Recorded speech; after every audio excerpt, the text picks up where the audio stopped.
Klabu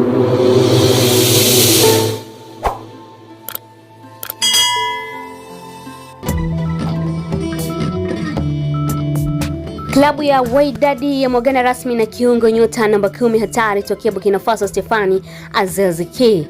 Je, nini sababu mpaka Wydad kuweza kuvunja ndoa yao na Aziz Ki ambaye tukiangalia alikuwa anaisaidia sana klabu hiyo ya Wydad? Kujua hayo, baki na mimi mpaka mwisho.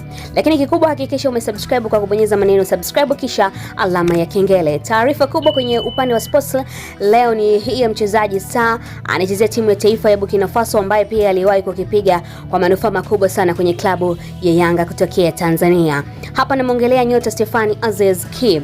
Na taarifa rasmi zinasema Stéphane Aziz Ki ameachana na klabu ya Wydad ya Morocco na kujiunga na Al Ittihad ya Libya kwa mkataba wa miaka 2. Na taarifa zaidi zinasema usajili wa nyota wa zamani wa Sevilla na timu ya taifa ya Ufaransa, namzungumzia Wissam Ben, kuweza kwenda kule Wydad, ambao Wydad itokamilisha hivi karibuni, unadaiwa kuchangia kwa kiasi kikubwa kuweza kuishawishi klabu hiyo kumfungulia mlango Stéphane Aziz Ki kufuata mkwanja mrefu zaidi kule Al Ittihad ya Libya.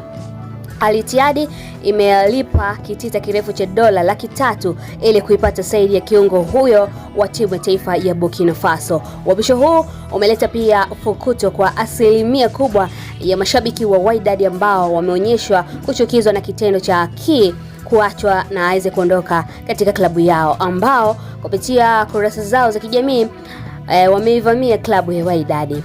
Lakini mwanaspoti wangu kutokea hapa ndani ya Mseto Media, hiyo ndio taarifa mpya kumhusu Stéphane Aziz Ki. Je, wewe unaona wapi pazuri zaidi kwa shemeji wa taifa alipokuwa Wydad au alipokuwa Al Ittihad? Unaweza kaniambia hapo chini kwenye comment section. Mimi ni Sports Lady Reiko Veshe. Hakikisha umesubscribe, comment, like na kushare. Mseto Media, we connect everywhere.